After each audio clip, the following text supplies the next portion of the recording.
Hello, hello, hello. Let's get to here. Hi, guys. Happy Sunday. Happy Sunday. Merry Christmas and Happy Hanukkah. Almost. I was looking to see if this was the last Sunday of the month, but it's not. It's the last Sunday of the month I'm going to be with y'all, but not the last Sunday of the month. So, welcome, welcome. Oh, what a crazy month. What a crazy week, right? So let's see who is on. I think I saw Bev and Monty and Alice and Marlene and Bonnie and Sandy and Loretta and Patricia, Pat, Lori, Chris, Robin. Hello, Sue Potts. I hope I can get your stuff mailed to you this week. Let's have to see if the U.S. Post Office is shipping to Canada yet. So, hello from snowy, frigid Michigan. Yeah, it's 52 here today, and it's a little chilly, I might add. So, I can't complain, though. It could be worse, right? Hi, Ann. Hi, Dawn. Hi, Pam. Hi, Janet and Letitia and Charlene and Lucy and Karen and Elizabeth and Marie. So many of you guys on. Great to see you guys. Make sure to like, comment, and share to be entered into the giveaways, because I will be doing giveaways for this live, and Happy Mail will be announced on the first live in January, which I'm thinking is going to be the first Sunday in January, which is the 5th. So, hello, Cindy. Hi, Linda and Janet.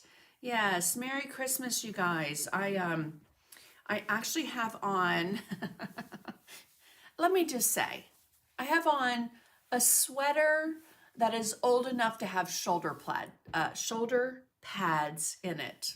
Just dropped something. Anyway, I don't know if I probably haven't worn it in a decade, but I thought I need something kind of Christmassy. So 34, but it feels like 25. Sorry, Robin. Hi, Kathy Barnett. 13. Like I said, it could be worse here, right? And it is. Had 2 pieces of mail in my box for the first time in 6 weeks. I can't even imagine, because I don't know what fell, but I need to move it. I go to my mailbox. We never know when our mail is going to come. It could come at 2 o'clock. It could come at 9 o'clock p.m. Usually not in the morning, but we never know when our mail is going to come. So anyway, so it's always a treat, and I can't imagine going weeks and weeks and weeks, like 6 weeks or more, without getting mail. So anyway, hello, Kay and Debbie Easton. Hi, Carrie. So fun watching Sandy. Projects are great and you learn so much. Thank you, Sandy. I appreciate that very, very much. I'll send your money to you later. I'm joking. The angel behind you is beautiful. Isn't that angel gorgeous? So my friend Chris Williams, who, my fellow Georgia girl up the road, she does education for plaid. I think, anyway, I bought that last year, if not the year before, one of the two, at Mistletoe Market here in Georgia. So 12 degrees in New York.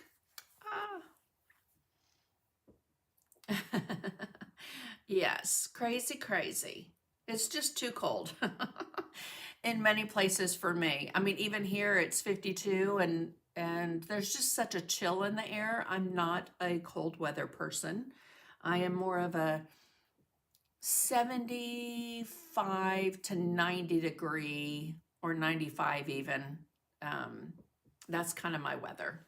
So you so needed this today, Nanette. I can't tell you how much I needed this today. So for anyone that's new joining, my name's Sandy. Welcome into my studio. This has bit my tongue.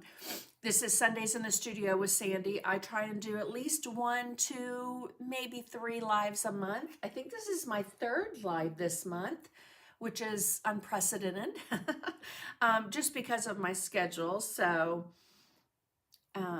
but I love coming live with you guys. And let me just say, after this month, losing 2 fantastic greats, one who I knew but didn't know really, really well on a personal level. I mean, she knew who I was, I knew who she was, but because we went to a lot of the same shows. But the art Sherpa, Cinnamon Clooney, passed earlier in the month. And then my dear sweet friend who I've known for, oh my God, well over a decade, passed away after a very long illness with cancer, and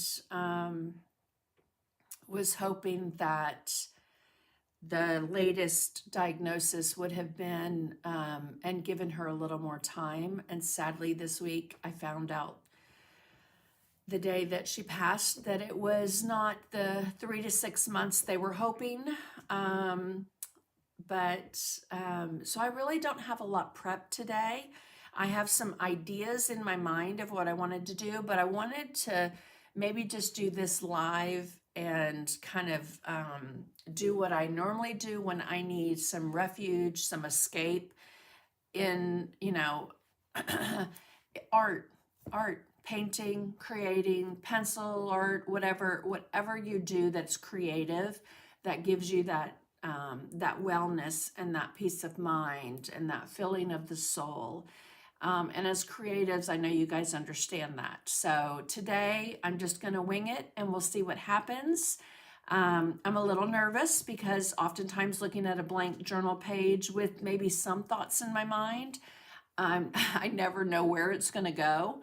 But we're just going to play and have fun and create, and I will share with you what I'm doing and what I'm using, and we'll go from there. So my lives always freeze on me, so can't watch. But, oh, Deb, so good to see you on. I hope you had a wonderful birthday. Finally, I got on a Sunday with Sandy. Oh, hi, Marianne. Making salted caramel candy. Ronnie Marks, do you have my email or my mailing address? You had me at caramel. Right, Donna, very sad. Yeah. Yeah, it was sad. She was a great teacher, very talented, and I think I have kept every single birthday card, Easter, Christmas, you name it, Valentine's. She would send a card every single holiday for my husband and I, and she handcrafted them. They're pieces of art. I mean, I own beautiful pieces of hers that I will treasure forever. So yeah, it was very, very sad. So creative artists painting up in heaven together, right? Absolutely. So yeah, the angel is beautiful, isn't it? I'm so glad that I bought that. When I walked into her booth a couple of years ago, it was like the one piece that I just gravitated towards. And then I walked around her booth and I came back and walked around her booth and I'm like, I have to have it. So instead of starting with a blank page, use one that you created from your used paint palettes. Sue, I thought about that for a minute. But again, I have, just some thoughts. I wanted to do something Christmassy. Okay, everybody quietly sing or loudly sing. Oh, I love that, Deb, that you're still connected. So let's loudly sing to Deb Bloomfield. Happy birthday. Happy birthday to you. I hope you have a wonderful birthday, my friend. You're a very creative and talented artist in your own right. Well, thank you, Alice. I appreciate that. But let me just say, in true Sandy form, if you know me, I know Deb Antonik will get this. I wasn't sure if I was going to do a live today because I really was so in my head and thoughts yesterday with grief and sadness, and that I wasn't sure that I would be able to come on today and do anything. But when I woke up this morning and after having a little quiet time, I thought, you know what? The one thing that soothes my soul more than anything is having that brush in my hand and paint and just creating. The other thing I tend to do is isolate. Not sure if a lot of you can relate to this, but especially during this time of year, I tend to isolate a little bit more and just I don't know if it's introspective or if it's just the time of year where everything starts to slow down for me, that I kind of go into my quiet bubble. Can you understand or relate? I don't get emotional about it, but it does make me emotional because I don't like to isolate. I don't want to be in that place, but at the same time I tend to this time of year. Anyway, so it made me even more sad when she passed, but even more excited this morning when I woke up and again had a little quiet time, and I thought, you know what, I've got to not only create, but I want to connect. And I want to connect with you guys because this is the last Sunday of the year that I'm going to be with you guys. And so just right up front, let me just say thank you. Thank you for the likes, the comments, the shares, the connection, the friendship. I just greatly appreciate all of you guys showing up, because you showing up allows me to show up and want to show up even more and create and connect. And so that really is, you know, when you find a purpose in life and you love to do what you do, and my purpose is to share what I love to do, which is to create. So anyway.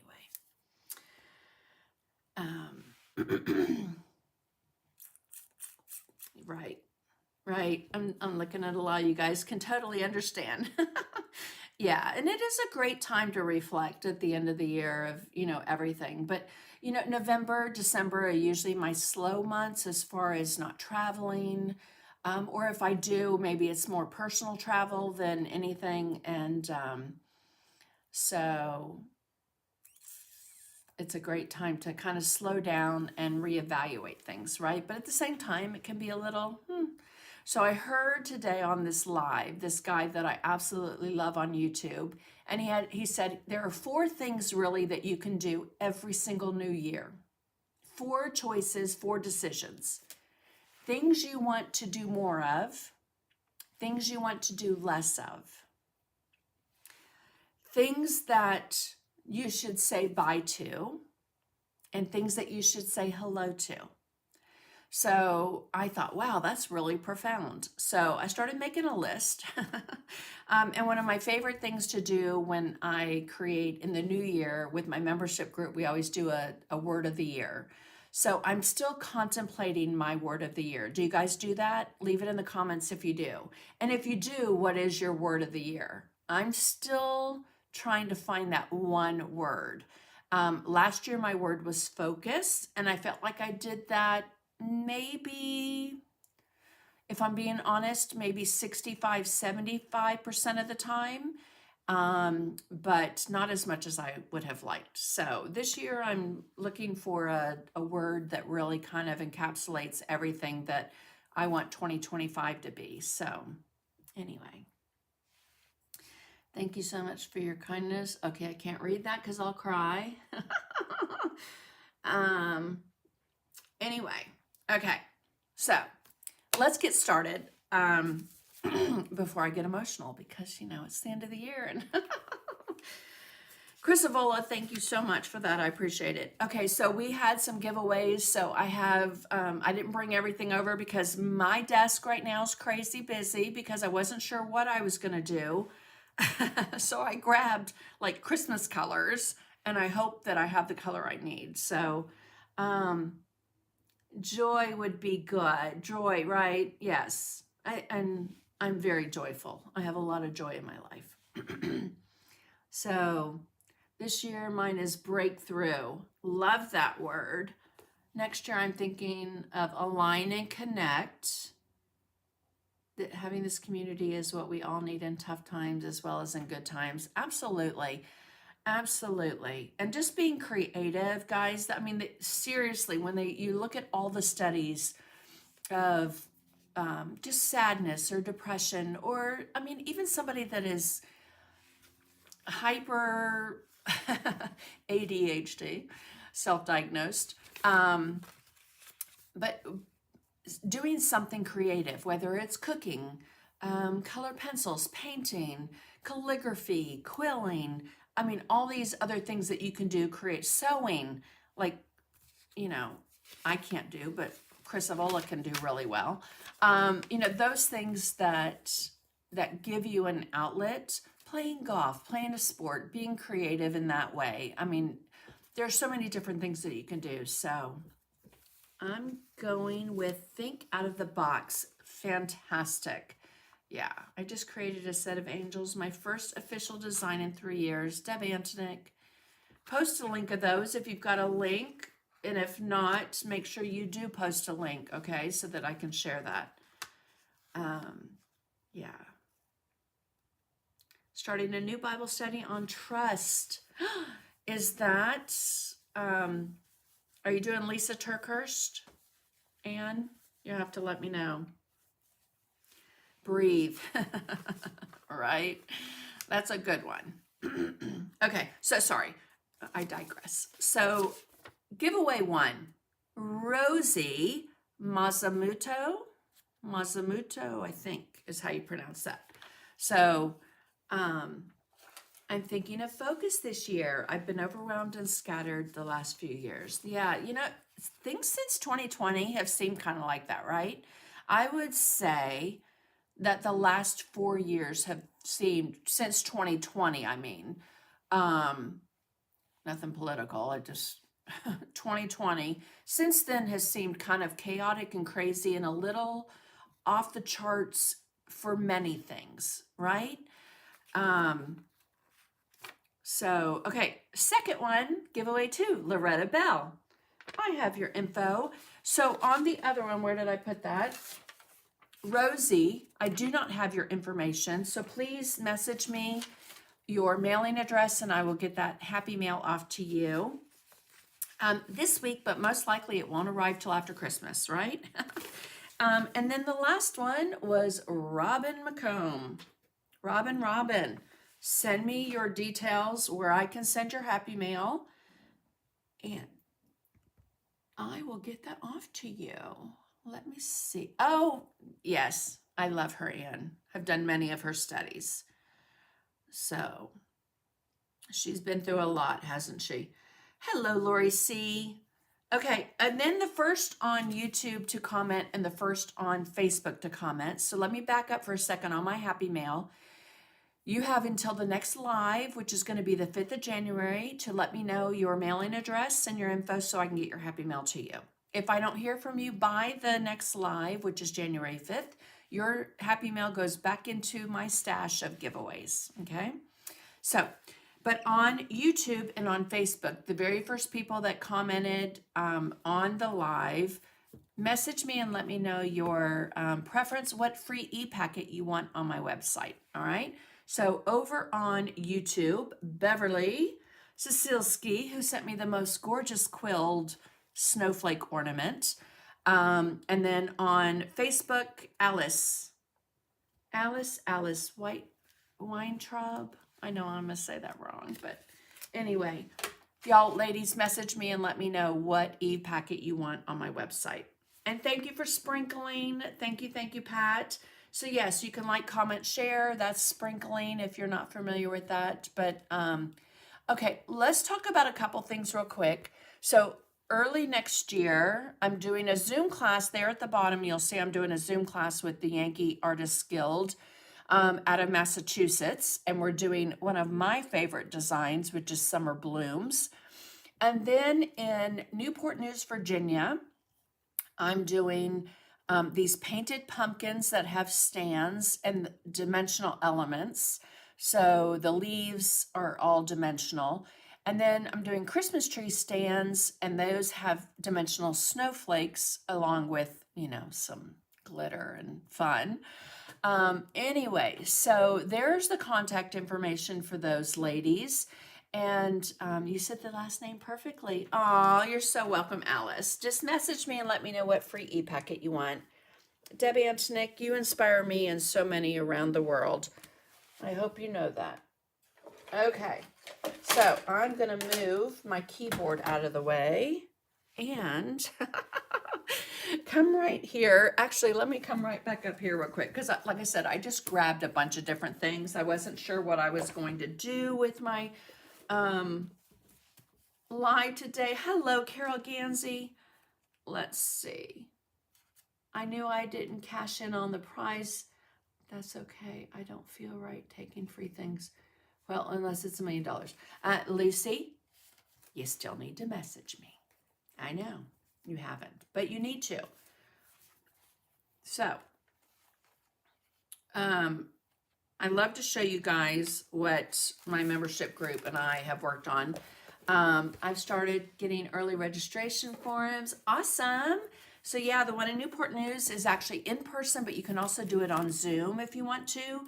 I will say that while signups might be happening, I haven't written the lesson yet, and the surfaces are being cut every day just so that I can build up to what it's going to be, because I'm teaching it in Newport News and in Texas. And then, of course, I want to have it at OKC in the booths. So anyway, let's just start here because I told you guys that my word for this year was focus. So what I did was I created a page. I always create a page, the first lesson with my group in January, my membership group. And let me just see if I have it here. I don't, but I challenged them to do an art piece, and they did an art piece after. Okay, so this is our newest lesson. We just did last Thursday, and then the 31st, we're going to do the cardinal, but it's just kind of a stained glass effect. Then we did a misty forest and a wreath with pine cones and holly and a barn. And again, I use my journal as my working place just to kind of sketch and do things. We did grapes. We had a prompt called the color yellow. So I won't go through all these. We did birch trees, and this was all glazes and washes. So nothing real heavily painted. And we started with that background color on the entire thing, which was so cool. And then we did blue and white was our prompt. And then mushrooms was also a prompt. So I kind of combined that in the same month. And then we did a Zoom. So we do quarterly free Zoom classes that are 4 hours plus. And we did the pieces that I taught at OKC in my journal class. Chalui, if you're familiar with Chalui Glass, love his pieces. And then we did Queen Anne's Lace, and then we did a lighthouse that I shared how to create this fold-out piece. And then we kind of had boho chic, a magnolia. This one was key, was our prompt. And this one I think was beach vibes or window or summer window or something like that. So wrought iron, where we do a lot of techniques with dry brushing, washes, just fun. So this is my place that I like to go to when I just want to create something and not have a lot of thought in my mind. Sometimes I have a lot of thought in my mind, but I grabbed my art journal that I'm about to start with my membership group in January, and I'm going to grab a page out. So this is my go-to art journal, the Grumbacher In and Out Mixed Media. And if you hold those little tabs, because those are fragile, we don't want to mess them up, but then you push them back down and you can go right back into your art journal. What I love about this art journal most is that I can create in it and put it back in my journal without messing up the rest of my pages. Okay. So again, I kind of have an idea, but not 100%. Like I haven't prepped anything. So this is a blank journal page, right? One of the two things that I use when I create my journal is gesso or matte medium. So sometimes I will sketch my design out, and then put matte medium over it or gesso, or sometimes I will gesso my page first. Okay, and that's what I'm going to do today because I want a little texture. So my preferred gesso is the DecoArt Media Gesso. Hello, Lynn. Good to see you. Oh, I see a pretty stencil over to the left, right? Yeah, there's a few stencils I grabbed. Again, I wasn't quite sure. I know that in my mind, I'm kind of thinking of doing some of the things that we've already done this month. So maybe it's going to be a little holly and berries or little evergreen sprigs. And then how to create an ornament using some stencils and shape makers. That's kind of what I was thinking about doing, but again, not sure where it's going to go or how it's going to go. We're just going to do it together, right? So make sure that you put your questions in the comments. I will definitely come back and look at those. It's difficult for me to do so while I'm creating, but I will try. Yes, the flower one. Yeah, that's a nice little it's an SM stencil, and I apologize, I don't know the name of it. So thank you, Robin Richer. Yeah. So I don't do this anywhere else except in my membership group. But in my membership group, if they order an art journal, I always put the first page in there for them, and it's a page that I've created. So all right, let's dry this. Now, the thing that just did is it gave that paper a barrier. Hi, Donna Baker.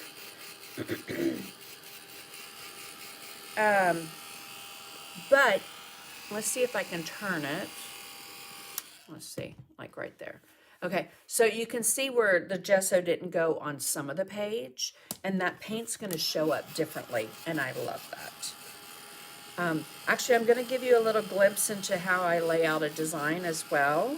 Oftentimes, I will just wing it like I'm doing today and sketch it out with my paintbrush. Let me turn that. Let's see. Let's turn that way. There we go. Okay.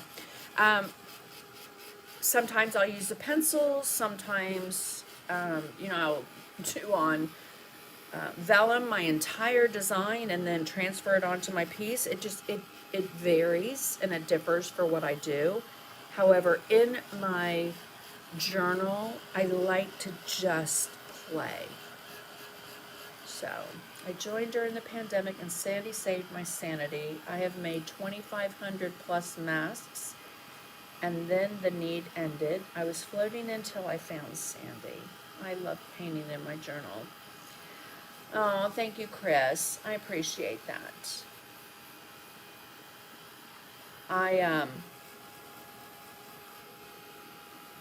The thing with creating an art journal, and I've heard this from so many places that I have taught, that why do I want to paint on paper?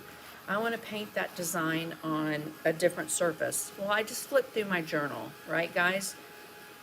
Every single one of those can be painted on a different surface. A surface is a surface. I would do the same exact steps, pretty much what I do in my journal, I can do on anything. Canvas, wood, fabric. So let's just dry this. You want to make sure that your gesso is completely dry. If not, it will change the color of your paints that you use. It'll just be a little on the chalky side. But if that happens, you can always just add more paint, right? Somehow I stumbled upon Sandy. Oh, I'm so glad you did, Loretta. Thank you, thank you. All right, I've got to move these trees. Actually, I pulled them over to show you. So how about if I show you my seminar pieces that I'm doing. So the big one has a poppy on it, and then this is dimensional. The background is collage paper that I created. So very much like the butterflies that Tracy Morrow and I did for the Art Expo. This one has acorns, and then an oak leaf that's dimensional. And then this one, a sunflower with a maple leaf there. And then the 3 different trees, which are, this one is magnolia, and they all have stands that they stand up in. And then a cardinal and snowflakes. And then I love this one, the little candle with holly and leaves and snowflakes. Okay, let's see. That's pretty dry. All right. I am just going to wing it, like I said. So, y'all are going to be as surprised as I am as to what comes out of my brush and what I do today. But I'm going to just load up some colors. Again, I grabbed Christmas colors. So plantation pine is my go-to green. I'm going to grab some lush green. If you don't have that, you can use antique green. They're very similar. I'm going to get out a little bit of asphaltum. Actually, this one's new. I think I'll use this one that's already open. Do yourself a favor, guys, this year. When you're organizing your paint and everything, take out that little bit right there. It's going to make your paint bottle close. If you don't hear that snap, it's not closed, okay? So if your paint, it dries out and you don't know why, look at the tops of your bottles. That might be why. Okay, so I have some plantation pine, antique green, asphaltum. I'm going to get a little bit of titanium white. Your impromptu creativity is always amazing. Thank you. We'll see if it goes that way today.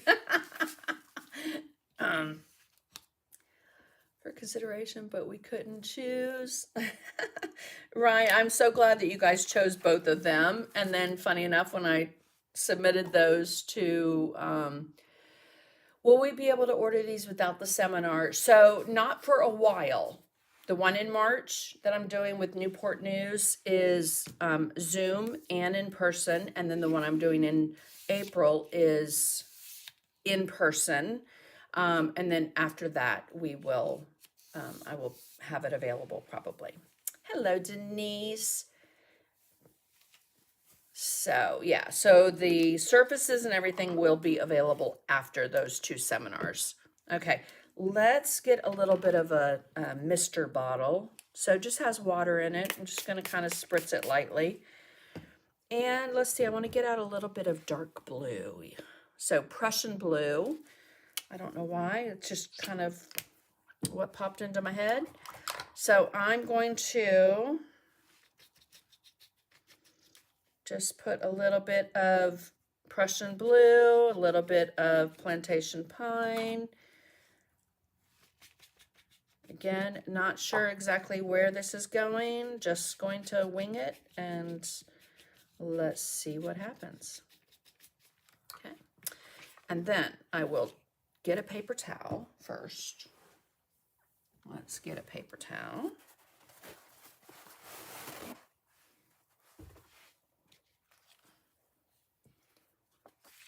Again, I have some thoughts,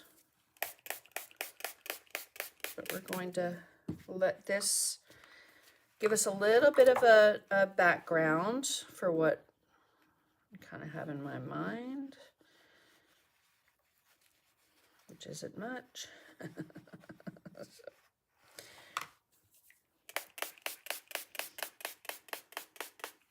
Okay, and just let it drip. Now what's going to happen is in the areas that gesso did not touch, you're going to get a little bit different coloration there. You can already see that at the top where those dark blues are. That's where there was no gesso.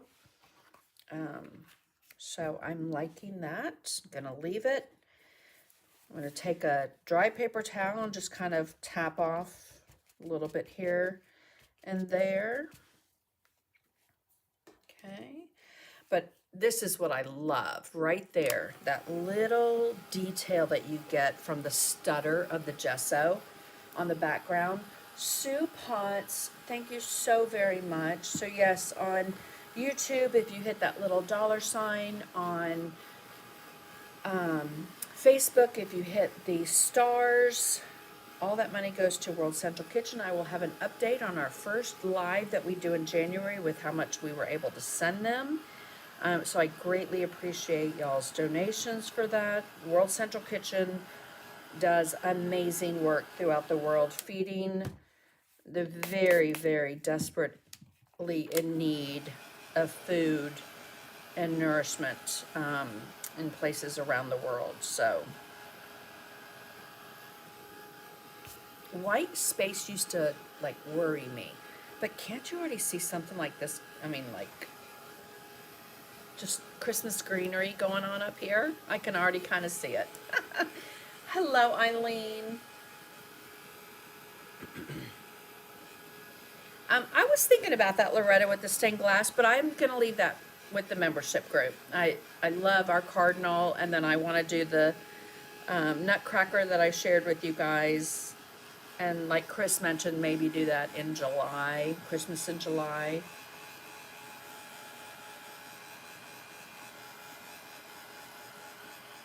Aw, thank you, Anne. Anne said, I'm one of Sandy's original members and so happy to have been a member of Sandy's tribe from the very beginning. This is the best. I remember our exchange in email, Anne, and you were just like, I really want to do this. And then she messaged me back and said that her family got it for her for Christmas. And so I love that. Okay. I think I have a couple more places I need to dry. Let's see right there. You just hold it up if you're working, you know, on a journal page or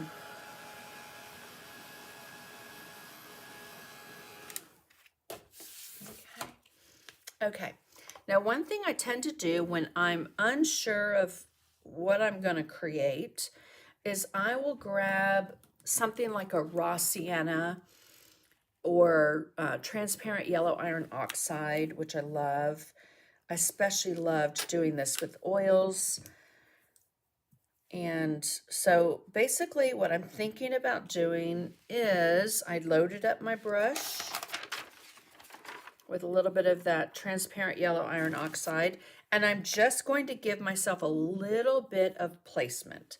Like maybe I'm going to have, because the thing is, this is so transparent, and let me see if it's going to show up on camera. Nope, it's not going to show up on camera well.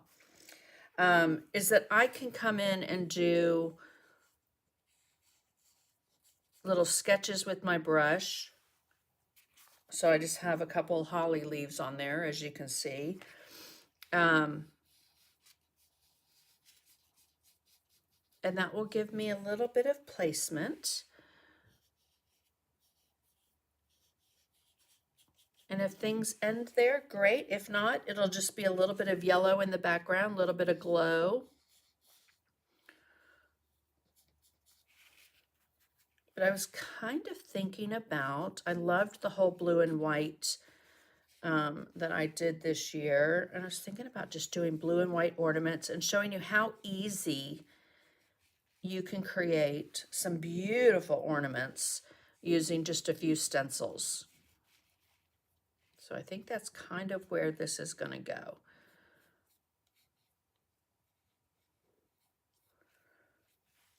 Okay, so kind of just winging it with a few little shapes of holly leaves. And let's dry that.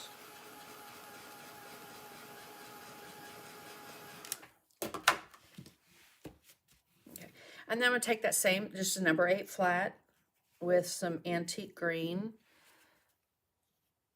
Again, no pattern, but if you've done holly leaves, guys, take your holly leaves that you have from a pattern and just transfer them on. You can also get holly leaf clip art for free. Again, this is just antique green, not antique green, lush green. antique green, I think has been discontinued. I think I'm going to come from here with one.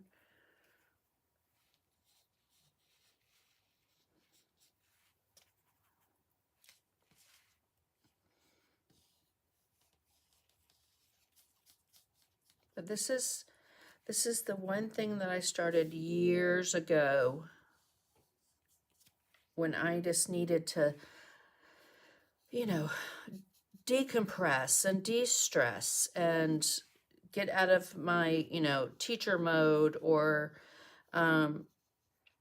obligations, not my obligations, not that those went by the wayside, but when you've got deadlines and things, publications and whatnot, sometimes all that stuff just gets in the way of sitting and playing and creating.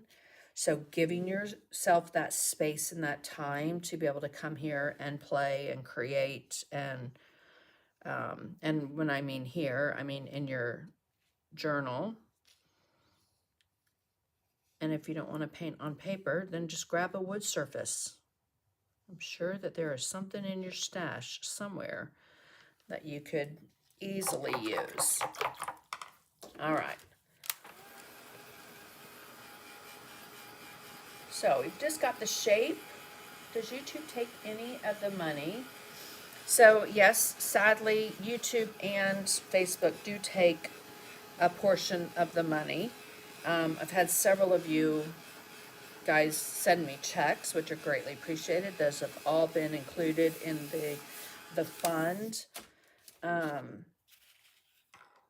right, let's get a 3/8 angle brush. So I'm going to use my go-to. I love the faux squirrel. They just hold a little bit more water. And we're going to get out some Payne's Gray. And of course, my go-to Payne's Gray is the Media Line. And we're going to pick up on the toe of the brush. You can see there on my palette, Plantation Pine, touch of Payne's Gray. Work that in.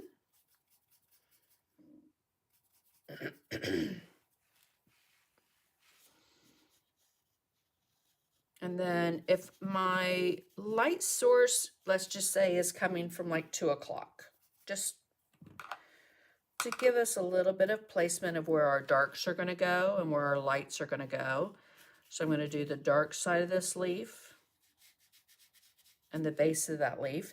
Now you can still see through a little bit of the bottom or the base coat, right? I looked at the bottom of the leaf and said bottom.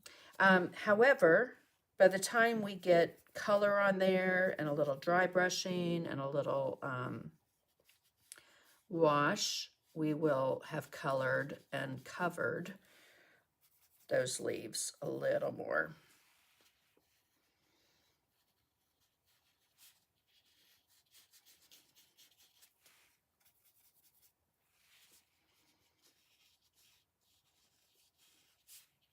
So,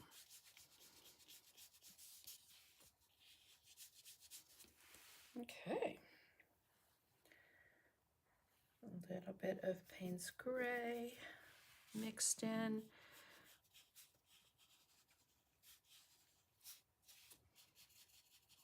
Get where that meets that.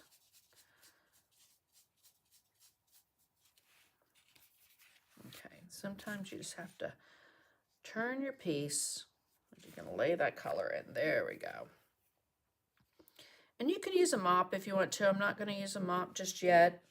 Probably will when I come back and do my highlights.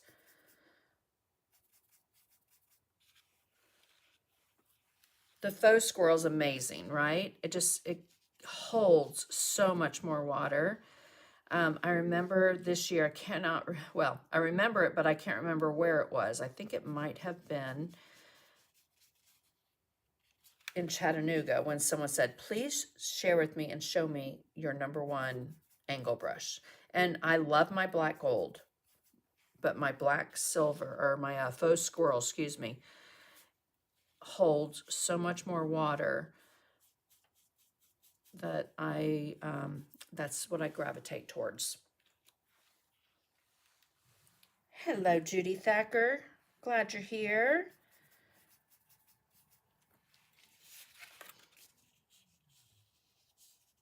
Okay, and then just getting, I think I told you guys when we did the holly on the little plaque that I did last month, I think, that there are many varieties of holly leaves. And what I learned was the one that has the little spiky ends are on the lower part of that plant because it will deter deer from eating it. So when you get closer to the top of the bush or little tree or whatever it is, the holly leaves are a little more rounded. So again, little plantation pine, little bit of Payne's gray. Again, not 100% sure where this is going, but we're just gonna wing it. Let's get a little bit there. All right, so we've got some holly leaves, right? And let's dry that. Hello, Joanne. Bev, that's very sweet of you. She said she's won so many times that so Monty Dersham on YouTube, message me what free e-packet you'd like. And look, there's an eye and there's an eye. I made my husband get up the other day because there was a box on the dining room table and it had a smiley face, actually a smirking face on it. So, okay, we're going to get out a little bit of matcha green. A little bit of matcha green. And we've got our white and matcha green on the toe of that angle brush. So just titanium white, matcha green. And we are going to highlight the tops of these. I'm just going to loosely float that color on so you can see I'm patting it. I'm loosely floating that on. And then I'm going to take that mop brush, where's that at? My go-to trusty IPC soft flat top mop. Works great. Let's move that.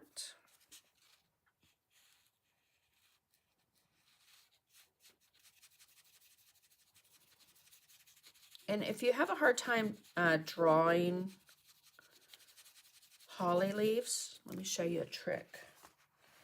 I'll just turn this over. So if you do an X, that will give you a basic holly shaped leaf. Okay. You can also do a little wider X and do a bigger holly leaf, but that X will kind of help you like where to come in, when to sink down, when to come back up, when to go up to the top. So just a little tip on freehanding them. Again, we've got matcha green and titanium white. And this one, I think let's do this one first. Sorry, I've got a crop plane flying in my backyard. I don't know if you can hear it. Okay, a little bit of moisture in that brush just to get that paint to come off. And then we're going to do that one right over.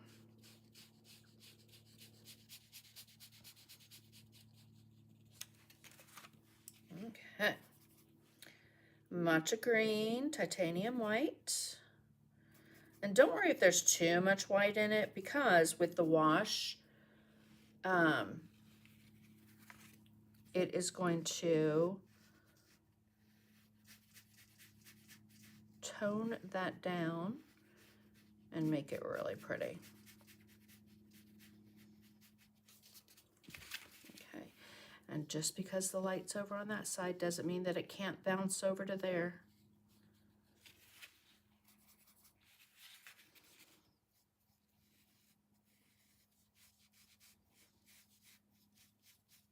And then, so when I put that on, there, come back and kind of smooth it out so that it's not just in that section, that it kind of rounds it out a little bit down into here.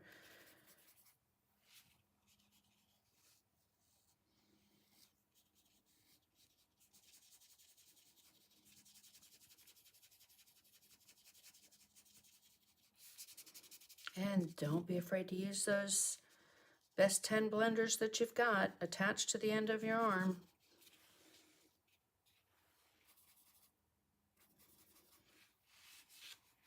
Okay, let's do this one first.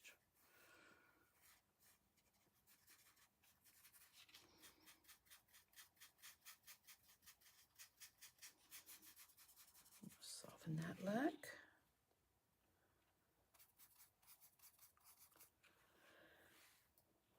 Thank you, Chris. I appreciate that. I love the IPC. It is fantastic. It's not intended to be a mop. And IPC, if you're not familiar with that, is ink, pastel, and chalk. They are Dynasty's mixed media brushes that are fantastic. But that medium soft flat top mop works great to soften out areas when you're painting. Put that there. Okay. So let's dry this.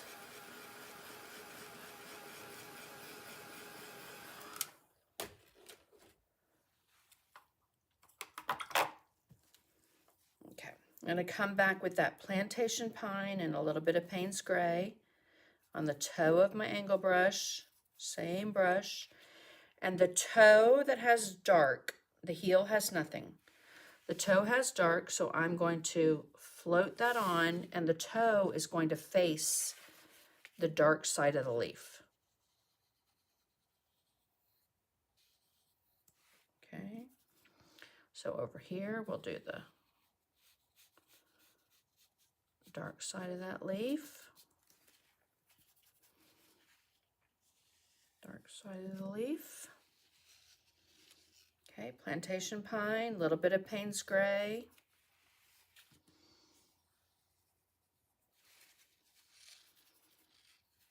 And I do like to give it a little movement. So just like a little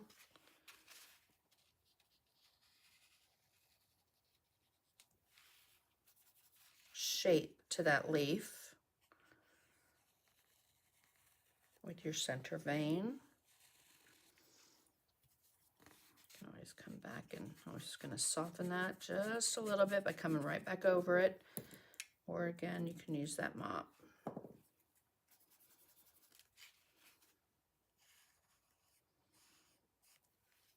So plantation pine, a little bit of Payne's gray.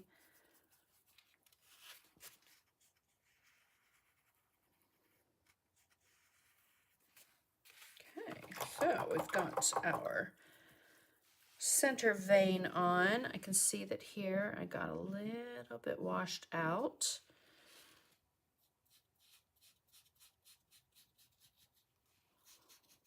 I'll put that back on. We don't want anything. All right, let's dry it. So we've got some nice little holly leaves, right? Hello, Anna.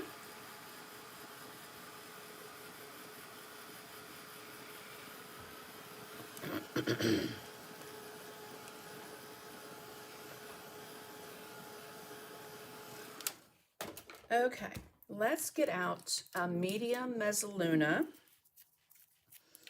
and I'm going to pick up some matcha green and titanium white. Work that in on your brush, wipe it off. I'm going to pick up a little bit more white, work it in, dry paper towel, and on this side of that vein we're just going to do a little bit of dry brushing. Little highlight here, little highlight on the highlighted side. Okay, let's wipe that off. So we're on the opposite side of how we floated that dark line.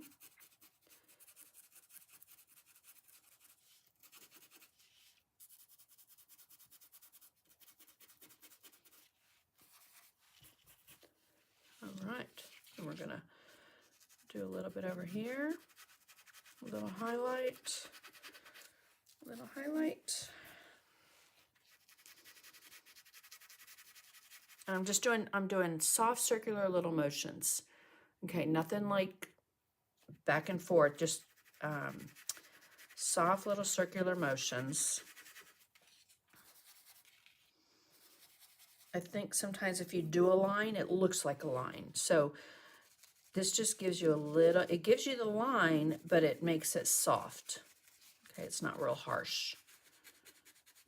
Do a little bit more of a highlight on that leaf. Wipe it off. A little underneath there. A little on that side of the leaf. And that side. Again, a little bit more white.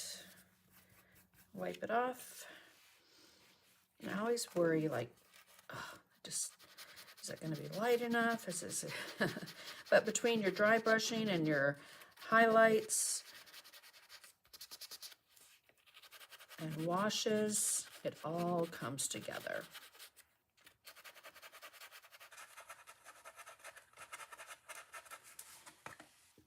Okay, so we've got some pretty coloring there. I'm gonna get out a little bit of, let's see where it's at. Festive green.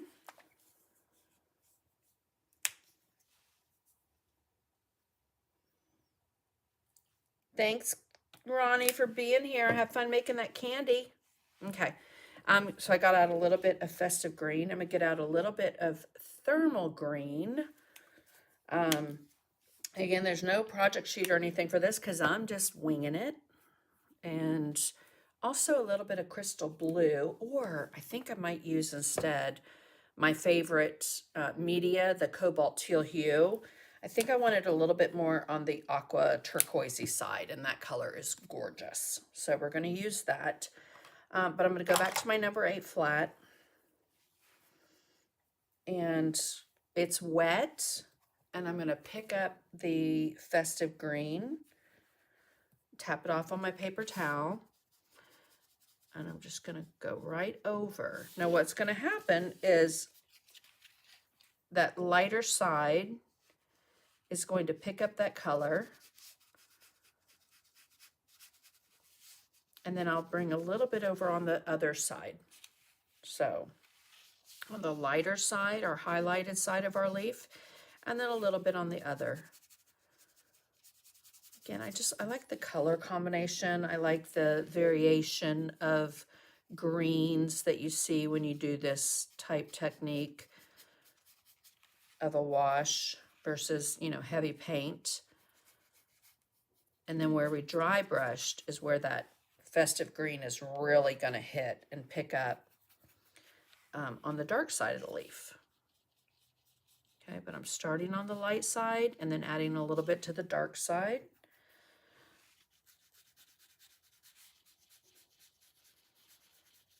Sounds like something Harry Potter would say, right?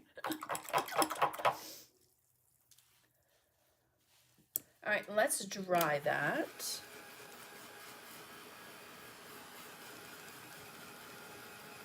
I love the way it makes it pop. Yeah, definitely. Okay, and then we're going to dry brush. So same brush that I dry brushed before, we're going to dry brush a little bit of, let me just rip that off. That's going to be in the way. That cobalt teal hue and a little bit of white. Not much white. I really love that cobalt teal hue. And then dry paper towel. Wipe almost all of it off. Now this is going to give us a really pretty highlight. And a great place to test in your hand if you're unsure if you've got too much paint on your brush when you're dry brushing is the palm of your hand.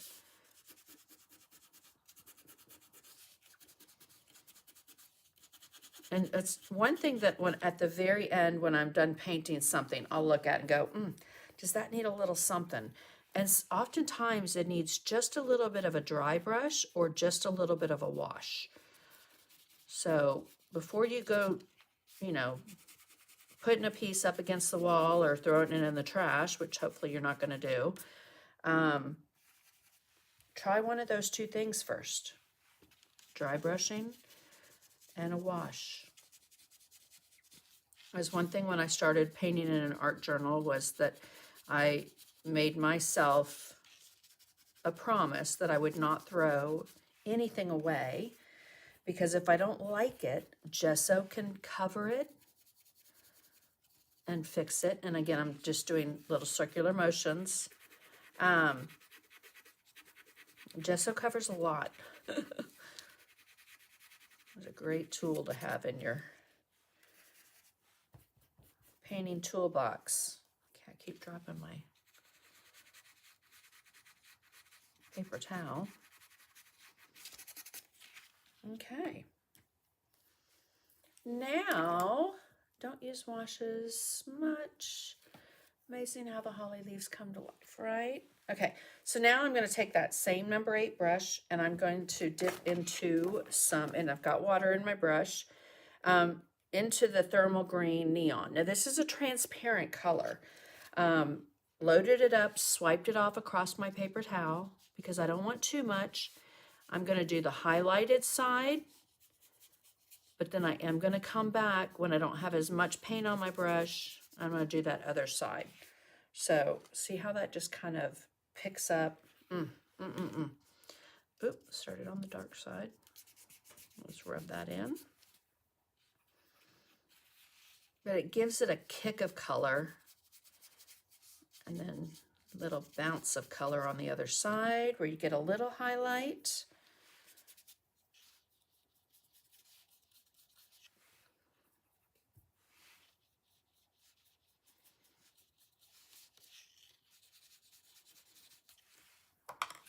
Okay.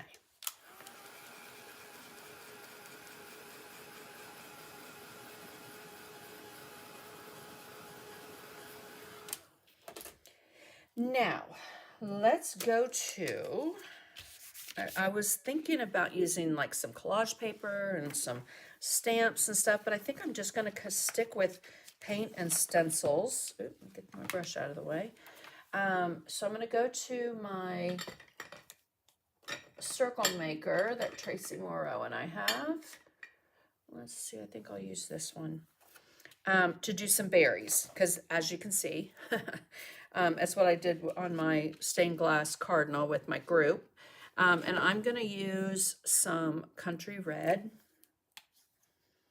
And these leaves are quite big, so I'm going to do some bigger berries. We're just going to kind of put these in here and there. So over here on my palette, you can see I'm loading up that country red, but then I'm going to wipe almost all of it off on a paper towel. Told husband I screwed it up. He said the oven isn't on. Oh my goodness, guy. So I remember when I was in high school, my mom put the pumpkin pies in the oven before the night before Thanksgiving, and she said, don't forget to take those out, while I was downstairs watching TV. And I said, okay, no problem, I will. Well, I fell asleep, and let's just say we ended up with some pretty burnt pumpkin pies. So I'm just putting in some red holly berries here and there on the leaves, but not everywhere, in varying sizes. You don't want them all the same. We don't want anything cookie cutter. You can pop one up here. Thank goodness the ornaments I have in my mind hopefully aren't going to take that long, because it's taking a little bit longer than I thought. But anyway, it just makes great, quick, easy, right? Holly berries. And so let's just go ahead and do, and then we'll do a third one there. Alrighty. So a little bit of orange. Orange is a great highlight for berries. And then also we're going to get out a little bit of fiery red neon because, hello, that just takes it to the next level. All right, so I'm going to use some country red and a touch of Payne's gray, which actually makes a pretty purple color. But we're going to just float that. So I'm doing like a U, okay, like a U stroke. You probably won't see much of it until we add that highlight. It's just a little bit of a U stroke. And if my light's coming from 2 o'clock, say, then it's going to be from like 9 to 6 or even 9 to 3, depending on where that berry is.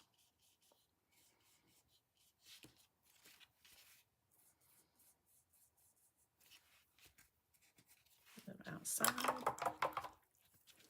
All right, then on the opposite side, I'm going to do orange. So bright orange and a touch of white.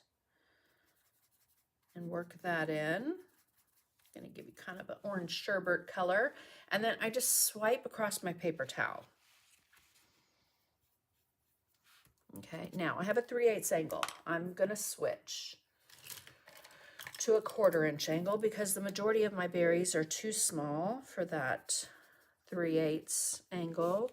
And the thing with angle brushes, oftentimes if you use too small of a brush in an area, you get a very defined line when you float your color. So if you've ever experienced that, maybe up the size of what angle brush you're using. So I just picked up a little more. I'm going to swipe it across my paper towel. Put a little bit there on that berry.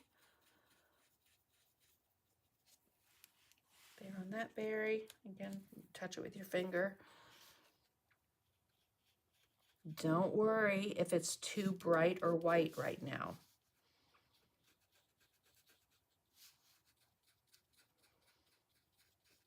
Okay, now see how that one's dragging? It's because I don't have enough water in my brush.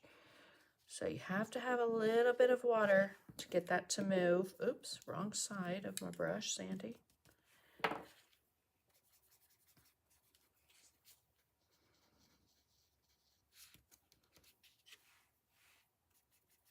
And so my #1 rule in painting, I wonder if anyone in the comments will know what it is. I say it all the time when I teach, so hopefully you know. But it's true, and I hope that you can kind of adopt that in the new year when you're painting and creating and trying to relieve that stress. I know sometimes we create and we cause ourselves more stress, right? So in the new year, if you can kind of adopt that motto, I'm gonna see who types it first, and when you do, I hope I'm looking up. So I have #1. I have not a lot of rules in painting. I have a #1 rule, and I have a rule of, you know, if it's not fun, then maybe you're putting too much pressure on yourself, and check that perfectionism at the door. Have fun. No expectations? Nope.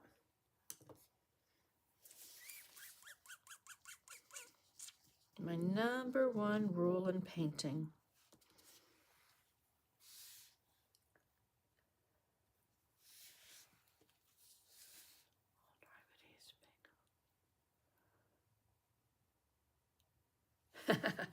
No, Virginia, but that is one of my favorite sayings. A little here, there, not everywhere.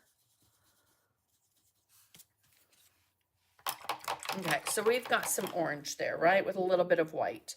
Now, what I'm going to do is I'm just going to take my brush with a little bit of orange on it. And I'm going to go back over that. Oh, Carol Adams. Ding, ding, ding, ding, ding. Yep. If you like it, leave it. If you don't, figure out a way to fix it. Okay, because in painting, everything is fixable. I used to think that I'd have to repaint something totally to get it to where I wanted. And when I realized that, no, I can dry brush and I can do washes and I can use hand sanitizer or I can use gesso. So many doors opened on how I could fix something that I wasn't 100% loving. Okay, so see how that just makes those pop? Like, wow. Okay, let's dry it.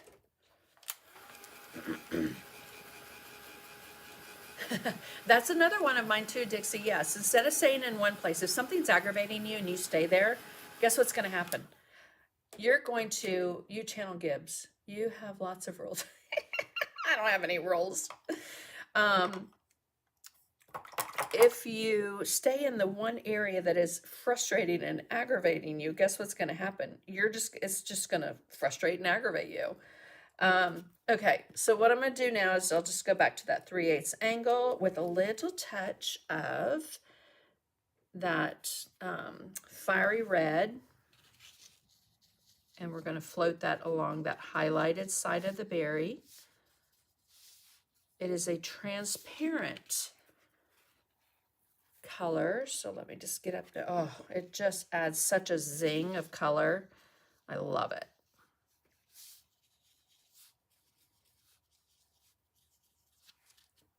Just like amps it up. And guess what you can do? You can take that and you can bring it in on some of your leaves. You want to add a little bit of that red, but not too much. See, bring that in there. I am going to darken those shadows a bit because I'm finding them to be a little on the wimpy side for me. Okay, so I will come back with Plantation Pine Payne's Gray on the toe of my angle brush. And let's see, if this one is on top, we want to go underneath there and there and soften. Okay. And then up underneath here. So that's the other thing when you're painting is if you're like, oh, something is off. It might be your lights and your darks. If your darks aren't dark enough and not giving you that shading, sometimes it just kind of falls flat.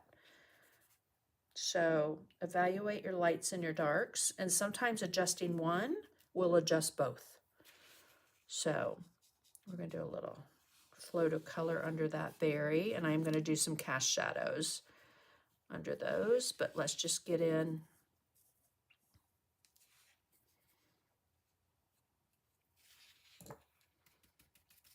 a little bit more shading for these areas.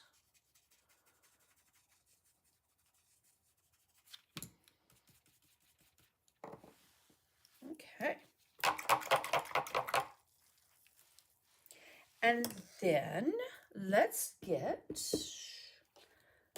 one of my favorite tools to use. Where did I put it?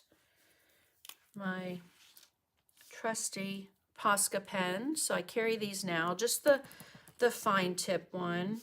I don't carry all of them. But I had been looking for a white permanent fine tip, and that has been my go-to.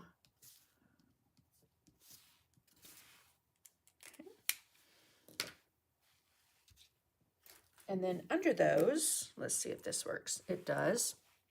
A little Sharpie ultra fine tip permanent marker.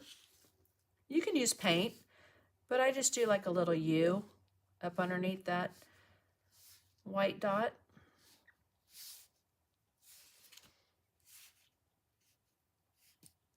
Give it a little bit of a shadow. All right. So I'm pleased with those. We're going to come in with a number, I'm going to get my art journal and gesso. What size angle brush did you use on the holly leaves? So I used a 3/8, Pam. Yeah, a 3/8 angle. Do you think this has just become my favorite? Aw, thank you. Okay, so this is, thank you, Cheryl, a number 4 flat, and I'm going to pick up Touch of Payne's Gray and get it nice and inky.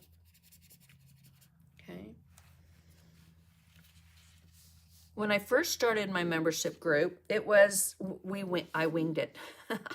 I wasn't sure what I was going to paint or create. Over the years since 2020, that has changed a little, where I do have a project and I give a supply list of what we're doing and where I've prepped to. But that's pretty much it.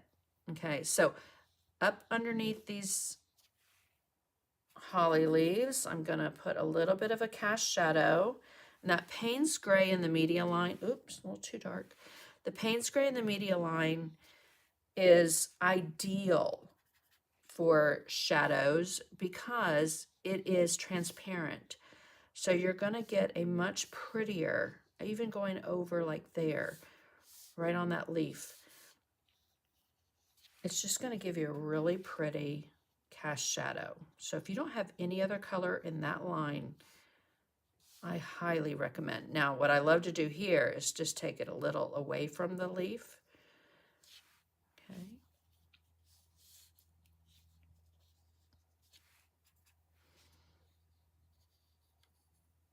A little away from the leaf. Again, it just lifts it up off the paper. These I probably will put just a little bit of what looks like a stem, a suggested stem, with a little bit of that Payne's Gray, so they're not just floating out there in space.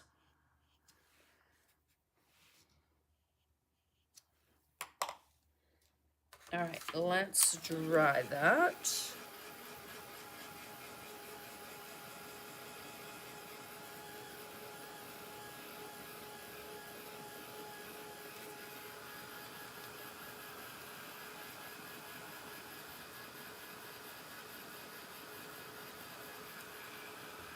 Thank you, Robin. I appreciate that. Yeah, that white Posca pen is just, oh, everything. In fact, we're gonna highlight, when you use that heat tool too, make sure that you let things kind of cool off a little bit. But we're just going to accentuate the holly leaves.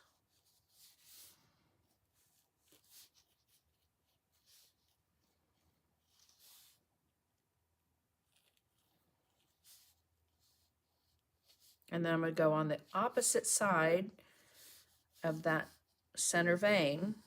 So I'm on the dark side. Yep, on the dark side.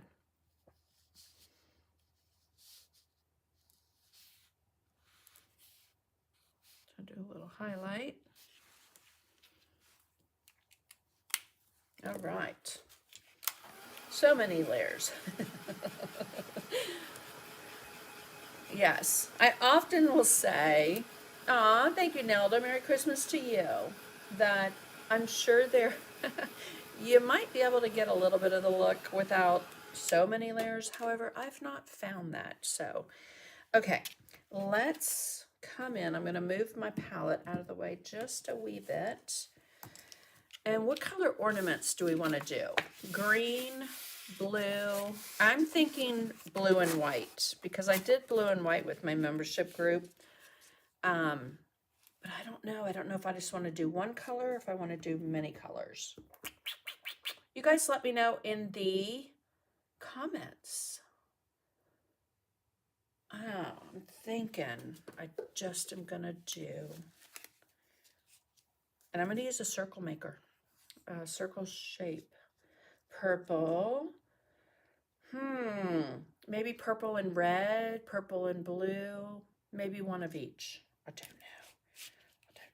I really want to do blue and white. but then I kind of want to do green. Purple, I love silver. Silver is I have green, gold on right now, but really, silver is my go-to. Okay, make sure that you guys like the post over there on YouTube and hit that thumbs up button. Many colors, blue, white, silver. Yeah, that's kind of what I was thinking. See, Chris, you read my mind. All right, I think I'm gonna do, let's just start with blue and we'll see where we go. Okay, so I'm gonna do a little bit of primary blue. Yep, that's primary blue. Okay, let me grab a stencil brush. We're gonna load that up. And again, we wanna wipe almost all of it off.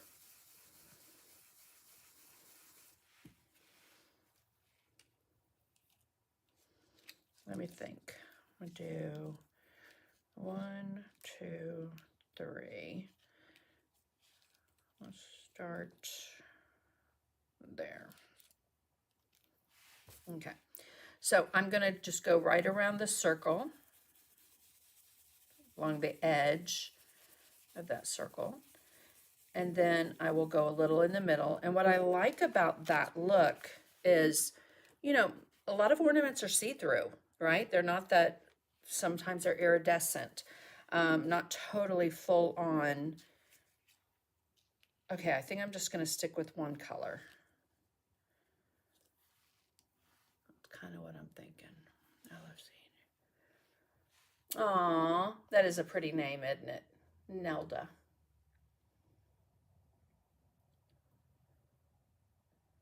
All right, let's see. Yeah, blue and silver. Okay, that's where I'm going. That's kind of what I was thinking. So we've got those, and then I think I'll just get a smaller one. Or maybe I do one that's just right on the edge. No, we'll do a smaller one right there.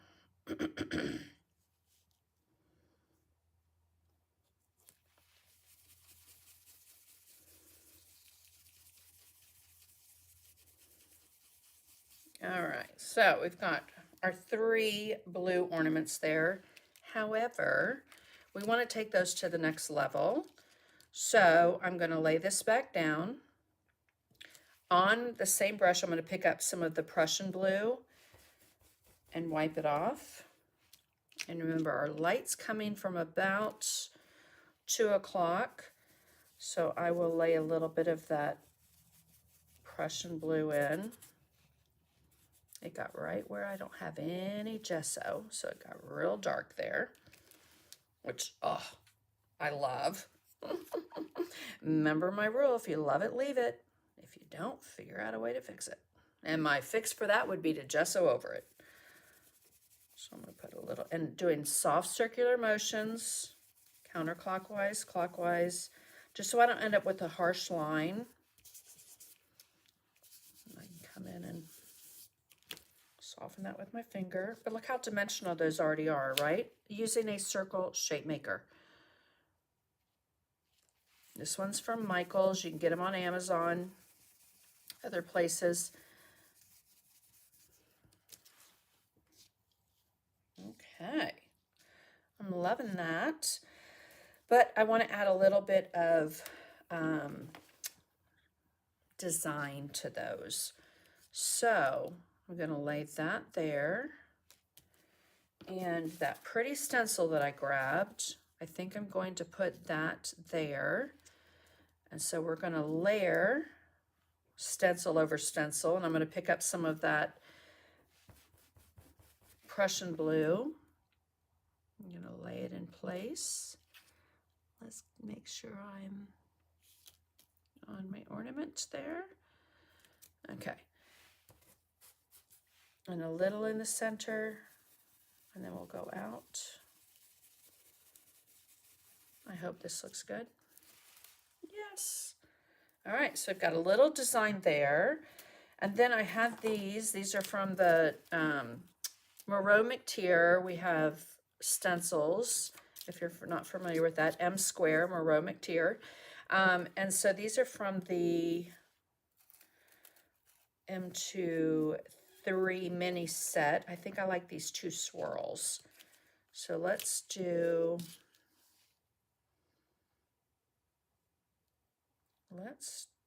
this swirl. No, I think I'll do this one. And just kind of position it how I want it. Maybe there, doesn't have to be the whole thing. It won't be the whole thing, can't be the whole thing. We'll do a little there. And then lift it up. Oh, I love that. All right, and then this one, although I could do checks.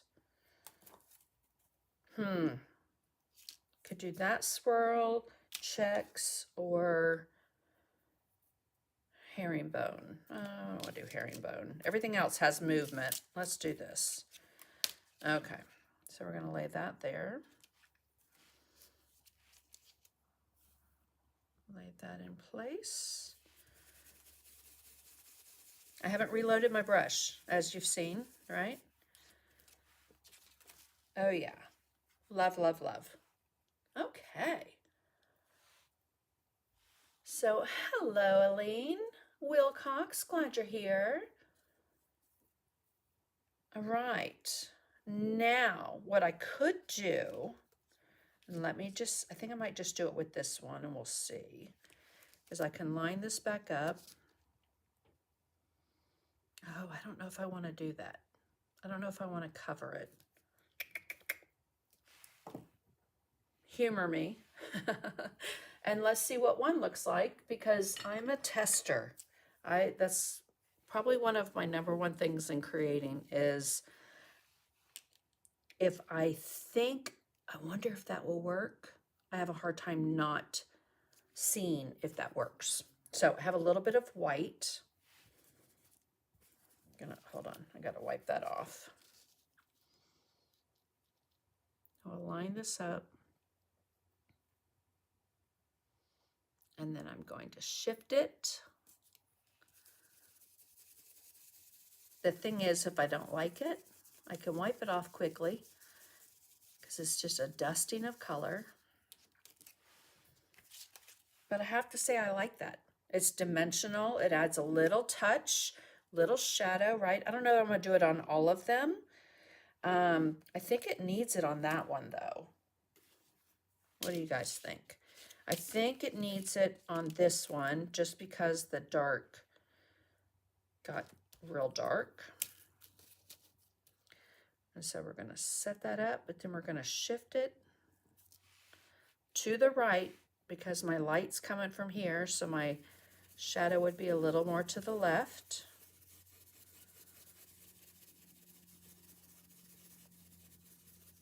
And again, if I don't like it, it's just paint. Ooh, I love that. I love the dimension it gave. So now I'm kind of feeling like this is the odd man out. So we're just going to make it apart.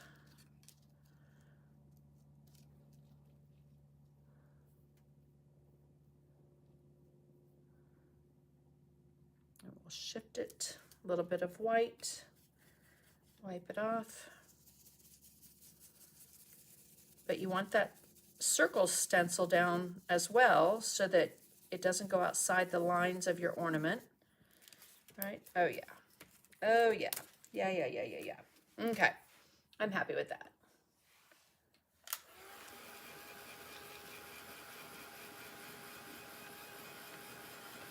Oh, thank you, Sandy.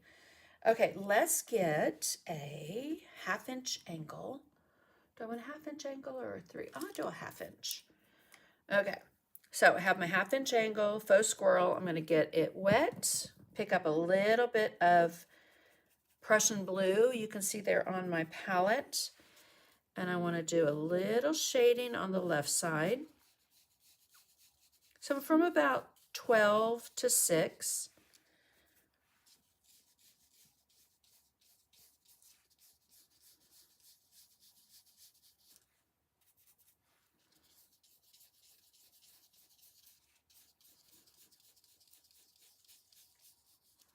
Okay. Again, just to give them a little bit more shape. I think this one I'm going to come out just a little bit. It's looking flat. I want it to look more round. I'm going to rinse that out. I'm going to pick up on the toe of the brush a little bit of that cobalt teal hue. Really pretty color. Swipe it across my paper towel. If you have a problem with your floats, like they just get a little off, swipe it across your paper towel before you go to your piece and see if that helps you. I have found in teaching myself to do things over the years that oftentimes too much paint on your brush just creates a lot of havoc. So let's dry that. Thank you.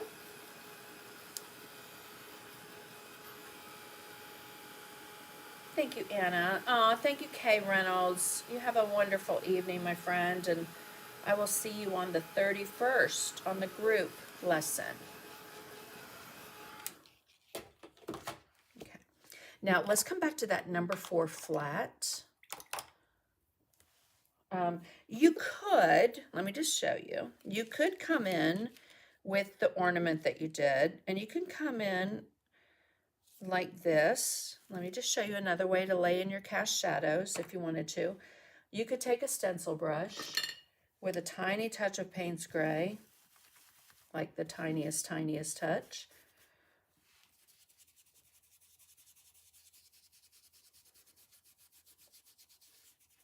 And you could stencil in a cast shadow, okay? I typically wash them in with my number 4 flat, but I was playing around the other day on something and I thought, hello, I had not thought about that before. It's so faint. Okay, and I need to go a little bit higher here so I can just adjust it. And it's such a dusting of color that if it gets on my ornament, it's okay. Okay, so I think I will go a little bit more this way.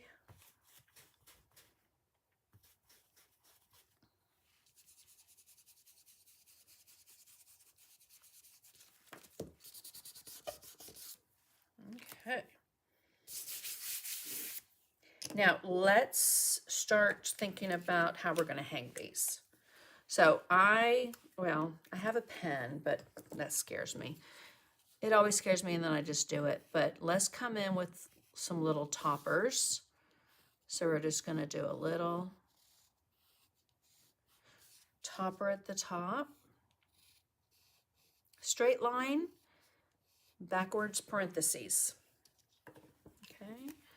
So think of that like backwards parentheses, straight line. Now, from here, give yourself an oval. Okay, and that just made that more dimensional, right? So backward parentheses. In drawing, in art, everything is about shapes. It is one thing we talk a lot about in my membership group, is giving yourself those shapes. So now that we have those, I'm going to paint them with Payne's Gray.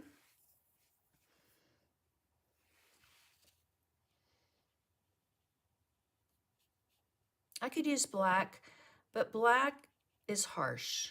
Payne's Gray is just a really pretty color. You could use soft black if you have it.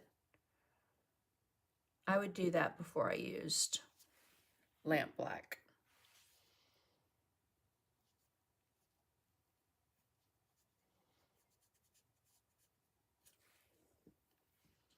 Okay, then we'll come up here.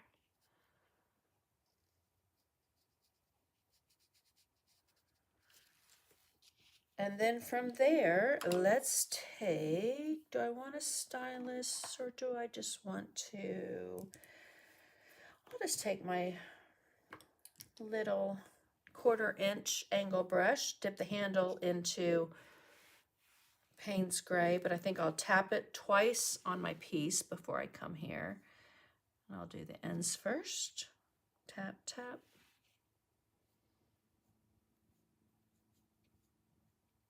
And then 3 little dots. Tap, tap.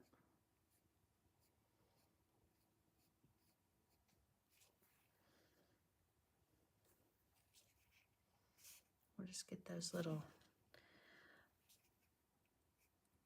dots at the end of those little ornament hangers, right? All right, let's dry that.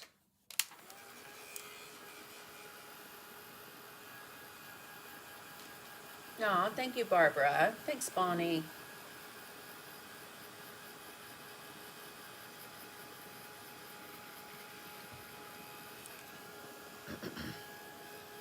And we're gonna do silver again. I'm partial to silver and I love blue and silver together. So this is my go-to silver metallic. I love the media line silver and gold.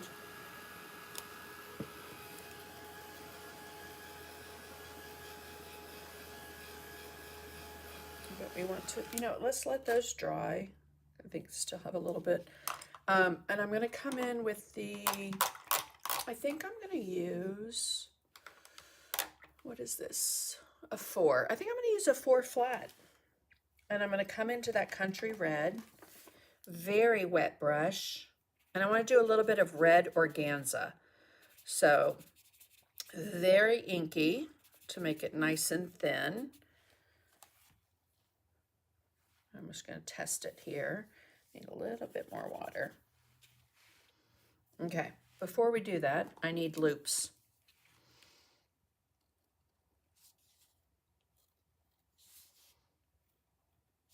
Okay, so now we have loops, and I'm gonna come from here and do a little red.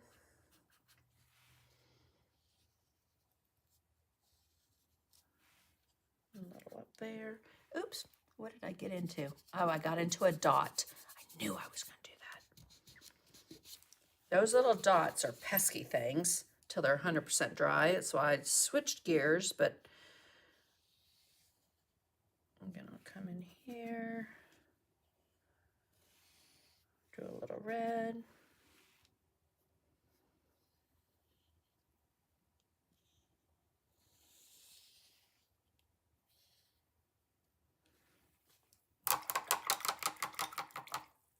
I could go over that ornament, but I really don't want to mess with that. I think it's too pretty. All right, let's dry it.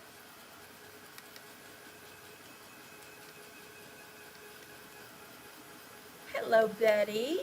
Aw, thank you, Anna. I appreciate that. I needed this today, guys. I hope you did too, but I really needed this today. It's just been such a crazy busy month, right? And, after losing my friend who I was supposed to go see, and we were trying to work out a time, and I think she knew, because she was like, don't buy your ticket just yet. But it's never easy. Okay, so some little red organza streamers. Now I'm going to come back in with that Payne's Gray shadow, because I want to put a little shadow for those. I could have done a, elegant little ribbon. I did not.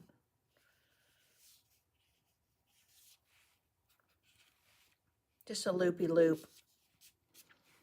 No nonsense, no fuss. Little ribbon with that red. And some of our cast shadows, again, just to lift it off the surface. This one, the cast shadow is going to be over there. Do cast shadow there and there.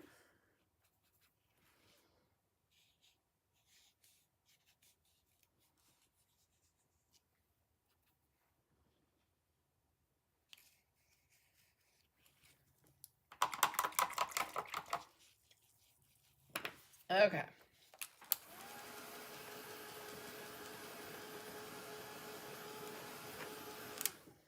Now on those, I will put a little bit of red right in the center. So you can't see the top of that little loop. And let's dry that. Do our silver, little splatter, and I think we'll probably be done. Thank you, Linda. I appreciate that. I love when you just play. I love to just play. If I could encourage you guys to do anything next year, it's just to allow yourself to play and paint without the stresses and the, it has to be this and I have to use this color, and you know, learning to mix your own colors and do those things can really just open so many doors in your creating. So I am going to put a little bit of a highlight on the left side. And then I'm going to use that number 4 flat with some silver.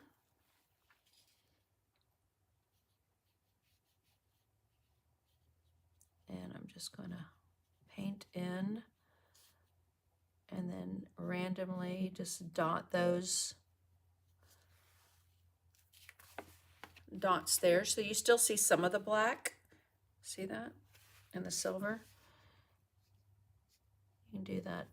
Oh, I probably should have done that before I did the red, but I'll just go below the red.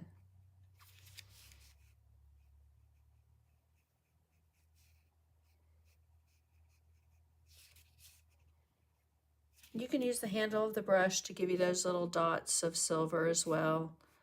But again, I think leaving a little bit of that black helps.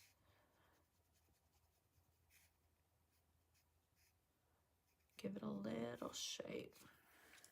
There we go.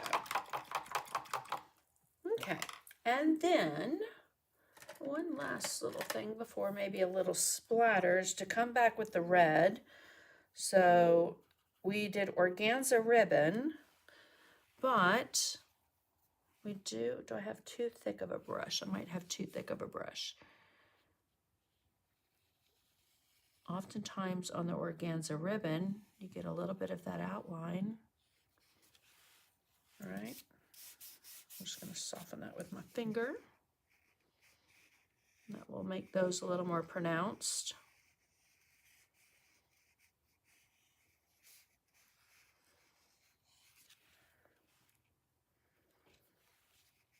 And this is, what is this? A 0. This is a 0 faux squirrel round.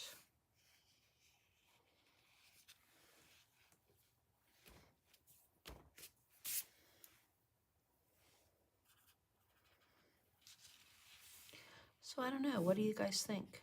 Outlined or not outlined? I'm kind of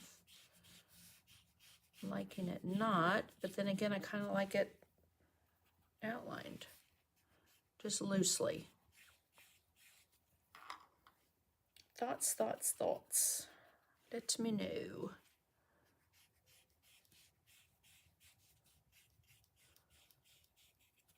You could even do white stripes, make them a little more candy cane, but I don't want to go that whimsical.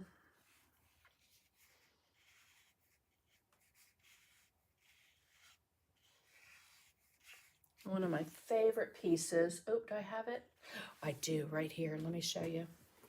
Outlined, outline. I like the outline, yeah. Okay. So one of my favorite pieces that I did a couple years ago was this one. I have this on my website, but I loved the organza ribbon that I did with metallic luster white frost. So do you see how you see that metallic organza look, but then you get the outline of the, yes, I just dropped that. You get the outline of the white, which just really makes it pop.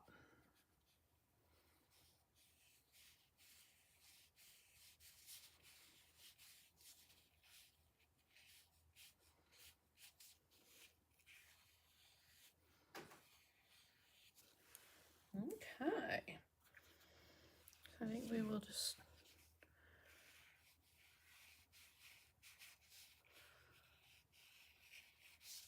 do that little outline.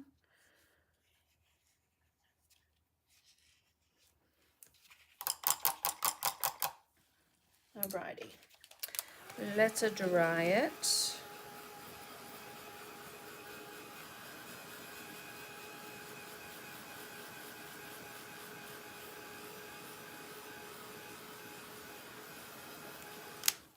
Again, doing that little outline's going to make that ribbon, again, more organza looking, which is a sheer ribbon.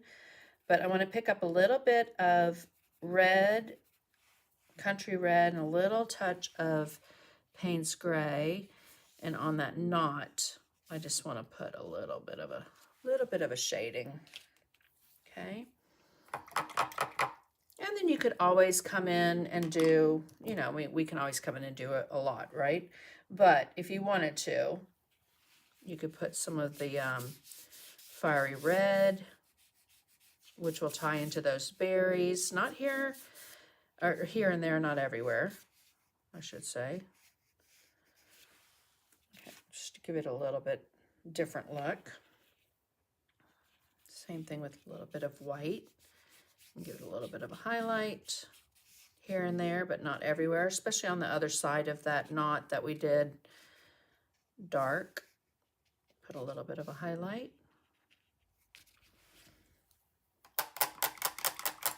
All right, last thing, I think. I'm going to get my 1-inch oval encaustic, get it very wet, dip into my white.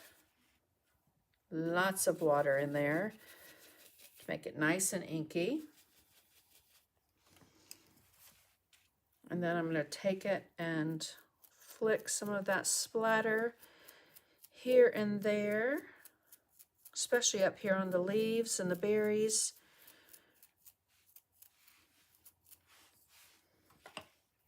Okay. And then I'm going to take my 1/2-inch angle, some plantation pine. I think I want to get just a little bit more drippy drip in the background over there.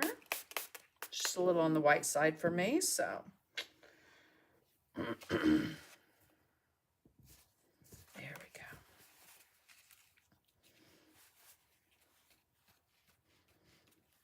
Just soften that.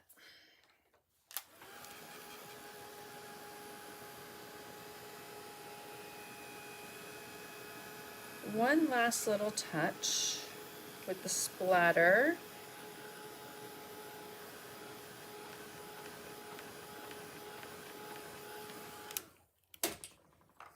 And we're going to come back in with a little bit of Prussian blue, which is our ornament color, and I just want to bring a little bit of that up here. We already have it in the background, remember? But if you can kind of bring some of that back a little bit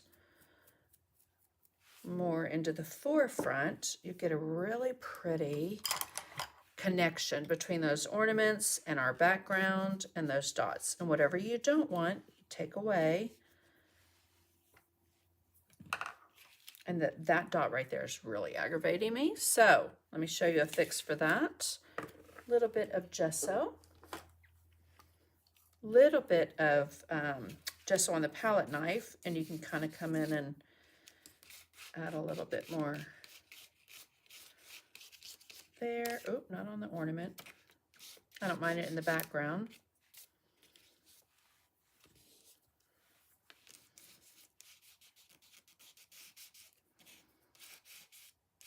That will kind of, I can even bring that up on the leaf, which, oh, I love. So I'm going to leave it. Okay, and I think I should stop. Because I could just keep playing and playing and playing and playing. But I will just say, my soul needed this tonight. And I hope that you guys have a fantastic holiday season. Merry Christmas. Happy New Year.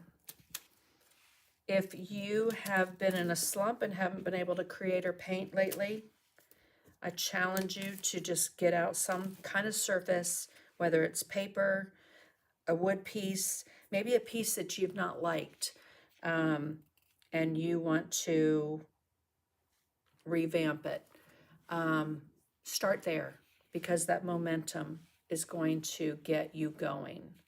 I promise you, believe me, I have been there where I have not wanted to create or paint, and that simple act of base coating something can really just start that ball rolling. Okay. And then the other thing is to not be so hard on yourself.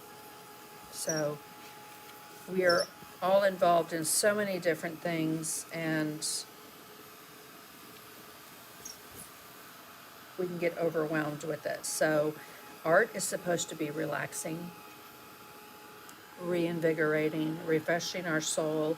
If it's not, and it's not fun, then you need to change what you're doing. Because believe me, that is one reason I do so many different things in art. I get a little bored with it, and if I find that it's not really filling my cup, I need to figure out something different to do. All right, what was I going to do? I was going to come in and just take my Stays On ink pad as my last little thing to finish this off. You want to do this when it is dry, but I love the look and how it frames in. I mean, look at just the top edge of that, right? Now, I don't know that I'm going to carry it all the way down. I think I'm just going to let it kind of taper off, because I like that wider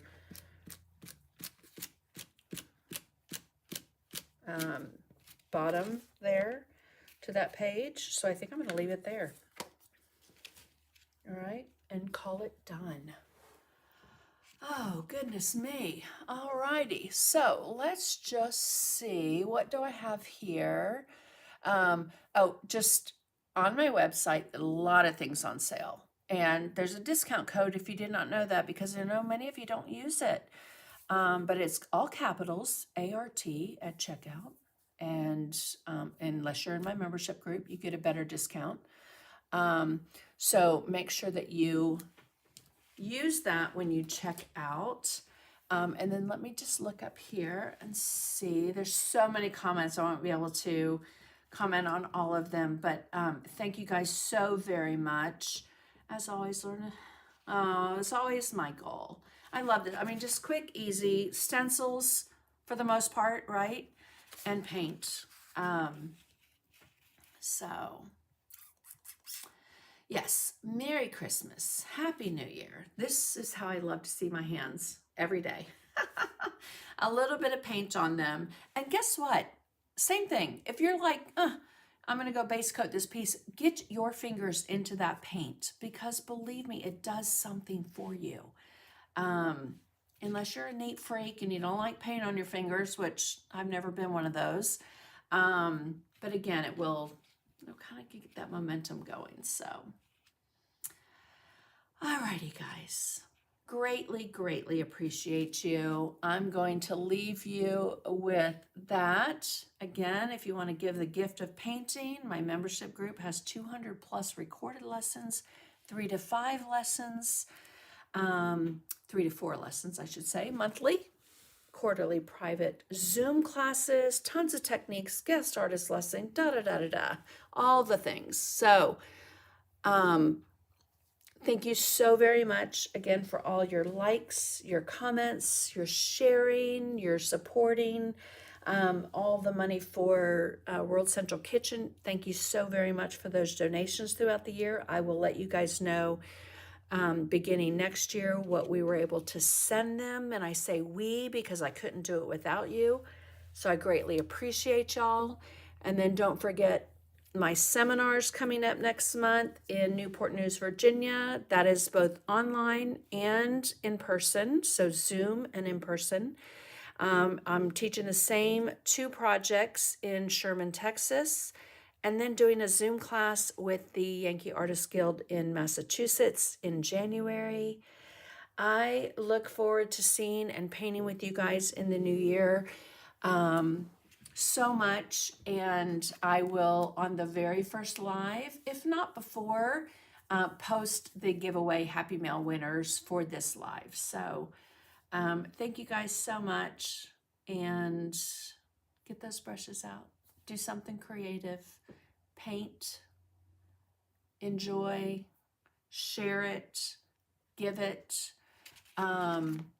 It means a lot more than something on Amazon or at a store. So anyway, greatly appreciate you guys. Thank you so much for being here. Thank you so much for your support. And let me just see if I have any advice to leave you. What does that say? Your external words can become your internal words. So choose those words in 2025 kindly, and get those brushes out and paint and create. All right. I look forward to seeing you guys then. In my membership group, I'll see you guys on the 30th.